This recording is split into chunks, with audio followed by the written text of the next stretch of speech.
Hey guys, it's Riva, and just recently a massive patch was released for Battlefront 2. There was all kinds of good things added to make the game feel a lot better, such as the new jetpack cargo mode, which is available for a limited time. There's new hero skins and loads of hero and villain changes. Now, I really enjoy making videos on the heroes and giving you guys the best tactics for using them. So this patch definitely sparked my interest because almost every hero in the game either got a buff or a nerf. Some have been more drastic than others. So today I wanted to make a video on who are the best heroes after this patch. I believe that after this patch all heroes perform a lot better. Even if they got nerfed, they still feel a lot smoother to play as. But there was some quite underwhelming heroes that I barely used before this patch, and I didn't think they were strong enough to pick them very often. But as I said, this patch has completely turned the tables and may persuade you to start using heroes that you had no interest in playing as before. So starting off with now my favourite villain, which is PHASMA. I've always enjoyed playing as PHASMA since she got released in December, but there was always one thing that let her down: the staff strikes. They were incredibly slow and not really worth the risk of using it because you take so much damage and it just takes so long to use. But thankfully patch 1.2 has improved them. The animation now plays a lot faster, meaning you can use them more quickly. Also, the final staff, or when you finish using the staff, is retracted faster so PHASMA can start using her blaster as soon as possible. However, that's not all. The staff strike can now knock over your opponent. Every hit with the staff will send them to the floor. It's pretty funny actually, because as they stand back up, another staff strike will sit them back down. This is a massive game changer for PHASMA. These staff strikes are meant for those close range encounters, and now the ability suits that perfectly. This ability can knock over heroes and then instantly switch to your blaster to finish them off while they're disabled. Pair them together and she is devastating, not to mention this tactic still stands of sitting with your droids, so anyone who comes near you will get stunned, and as the stun ends, use your strikes to disable them again. So I definitely recommend using PHASMA after this patch.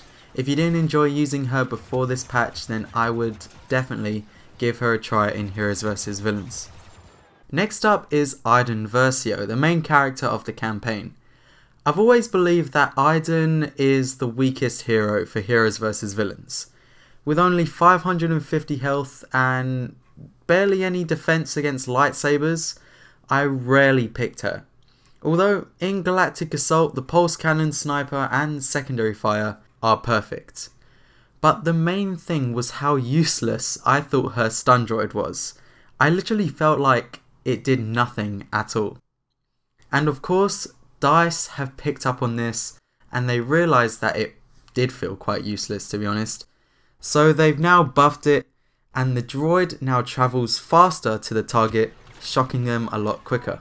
The droid doesn't just stun them, however, it goes for multiple. It will deal damage and stun the opponent twice before the ability is finished. It will go over to the opponent, it will damage them a bit, stun them, maybe go around in a circle and damage and stun them again. This allows IDEN to get massive amounts of damage on a hero with her blaster.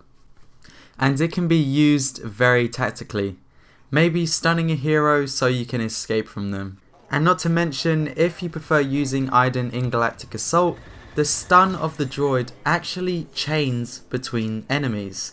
So there's a chance to immobilize a group of enemies, making them a lot easier to take down. And the same thing applies with heroes, as I just found out. If they're grouped up, IDEN could possibly stun all of them at the same time and deal massive amounts of damage with the secondary fire.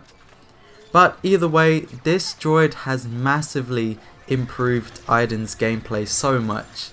So if you were like me and barely used IDEN before this patch, definitely try her out. I think you'll be surprised at how good she is now. Seems like the majority of this video will be showing off the villains, because next I have BOSSK. And I think BOSSK is the perfect hero for Galactic Assault, because he can clear a room with his Dioxis and his grenades, has heat vision and can regenerate all of his health. But he just got a little better. The recoil on his Relby blaster was so high before the patch, making his shots quite inaccurate for most of the time. So that's been attended to. BOSSK now has barely any recoil between shots, making his normal blaster a lot more accurate, and when you scope in and choose to snipe, he is again a lot more accurate at range, and your blaster doesn't go flying into the air with that recoil. So definitely try out BOSSK and see if you like sniping with him, because he has barely any recoil now. Next we have a light side hero, which is actually Yoda, and I think Yoda was a big talking point for being one of the weakest light side heroes. He didn't have the same punch as, say, Chewbacca or any of the lightsaber heroes. He's received some changes that will hopefully bring about more people using him. So his standard lightsaber attack has been buffed, which means that he deals more damage per hit, so he's a good match for the villains. Also, his unleash ability was quite buggy. It seemed that you needed to push the enemy exactly in your line of sight to be able to kill them. But this has again been improved. The radius of which unleash hits has been increased. So if you push and someone's maybe slightly to the left or slightly to the right, you will end up hitting them as well.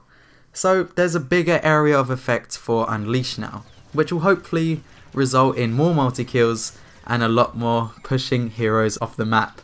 So both the lightsaber damage and the unleash area of effect, I think, has been a great buff for Yoda, because I've been using him in Heroes vs Villains and he does seem to be a lot stronger. I've got some great clips of taking down a lot of villains with the standard lightsaber strikes, and you can really tell the difference between the increased area of effect of Unleash. It really helps a lot in both Galactic Assault and Heroes vs Villains. So if you did think Yoda was quite underwhelming in Heroes vs Villains, I'd say give him a second. And finally, there's a few heroes I think are a lot more fun to use, but I have to go with, dare I say, Boba Fett. This patch has basically given Boba Fett superpowers, because the movement speed has been increased while he's in the air. And as you can see, he can travel across an entire map in literally seconds. I think it's hilarious because he's such a hard target to hit in Heroes vs Villains, but he is incredibly fun to use. I'd say give him a try, because I have a feeling this may get patched in the next update. Despite his jetpack being the main talking point, his EE3 blaster was also given a buff with new values for damage, range and fall off. So it's a lot more stronger now, easier to take down normal troopers in Galactic Assault, and can deal serious amounts of damage in Heroes vs Villains. Definitely a hero to try out after this patch. You wouldn't want to miss flying around the map as Boba Fett this time.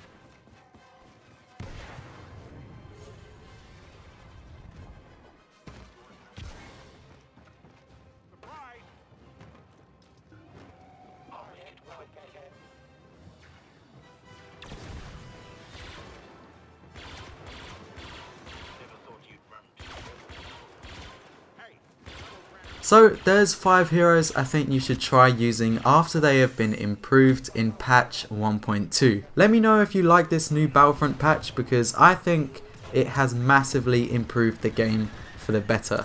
Not to mention, jetpack cargo was a huge surprise, and I love every moment of its chaos. Thanks for watching, it's been Riva, and I'll see you in the next video.